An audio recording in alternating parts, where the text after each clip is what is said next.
बड़ी रेड की गई है। जो डॉक्टर्स हैं शेख ज़ायद हॉस्पिटल की बड़ी करप्शन है वो बेनकाब की गई है। क्या अब सरकारी अफसरान के खिलाफ क्रैकडाउन होने जा रहा है? एडमिनिस्ट्रेटर लेवल का हमें बंदा गिरफ्तार किया, उससे बहुत सारी एम्बेजल्ड अमाउंट जो है वो अनर्थ हो चुकी हुई है। तो जुलाई 25 से ये इंक्वायरी चल रही है। तमाम स्कैम को अनर्थ किया। फाइनली हम 133 बिल्स तक पहुंचे।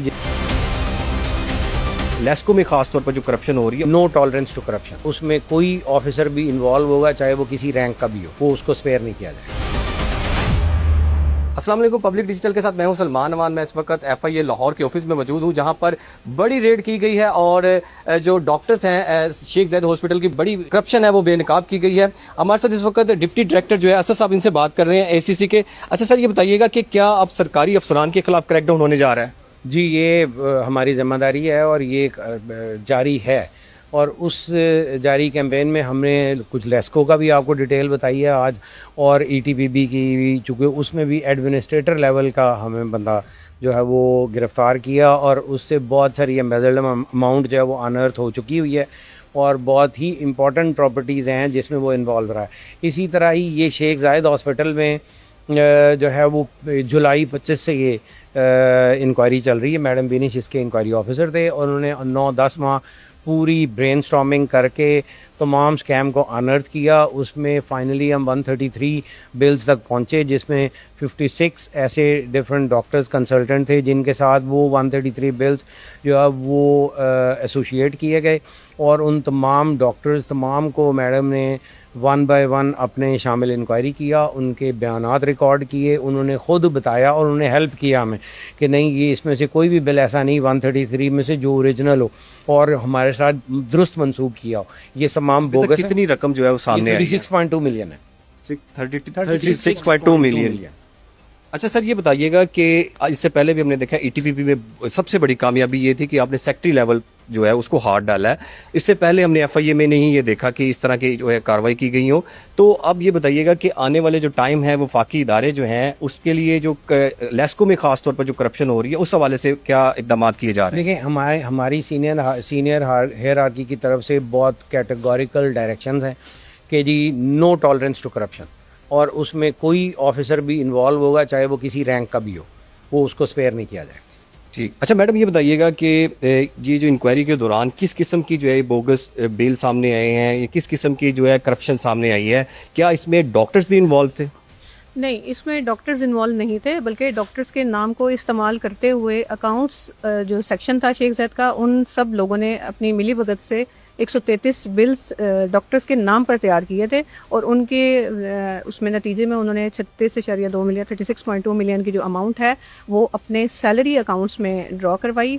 और उसके बाद सारे डॉक्टर्स ने बताया कि उनके सिग्नेचर्स नहीं हैं और ये सारे के सारे फेक बिल्स तैयार किए गए। मैडम, हमने अमूमन देखा है कि इसमें क्लैरिकल स्टाफ के साथ कोई हाई जो है वो कमांड लाजमी होती है, एडमिन लेवल के लोग होते हैं, या जो मुखालिफ ग्रुप होता है वो इस तरह की कार्रवाई करता है। सबसे पहले ये बताइएगा कि दरख्वास्त किसने दायर की थी? चेयरमैन शेख ज़ायद हॉस्पिटल की तरफ से हमें एप्लीकेशन आई थी डायरेक्टर FIA के नाम, और उस पर इंक्वायरी इनिशिएट हुई थी।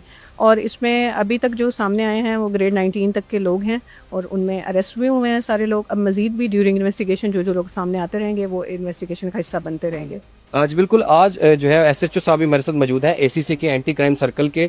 कुछ रोज कबल जो है लाइन सुप्रिटेंडेंट को 2 रोज कबल जो है उसको गिरफ्तार किया गया था, रंगे हाथों उसको गिरफ्तार किया गया था। वकार अवान साहब से जानते हैं। अच्छा ये बताइएगा सर कि जो FIA है इनके खिलाफ घेरा तंग किए हुए हैं, लेकिन अभी भी लेस्को जो अफसरान हैं वो करप्शन भी कर रहे हैं और लोग जो जाते हैं उनकी बात भी नहीं सुनते हैं।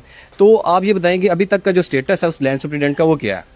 बेसिकली ये लाइन सुप्रिटेंडेंट उस्मान वहीद, जिसको अरेस्ट किया गया, अमीन पार्क सब डिवीज़न का ये मुलाजम है, LS1 इसका डेजिग्नेशन है।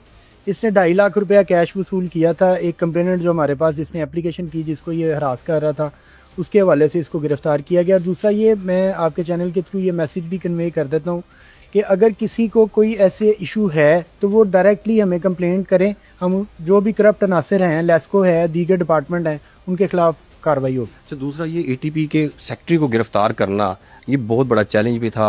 मगरमच्छ जिसे कहते हैं, आपने उस मगरमच्छ को भी हाथ डाला है। तो किस लेवल की करप्शन वो कर रहा था?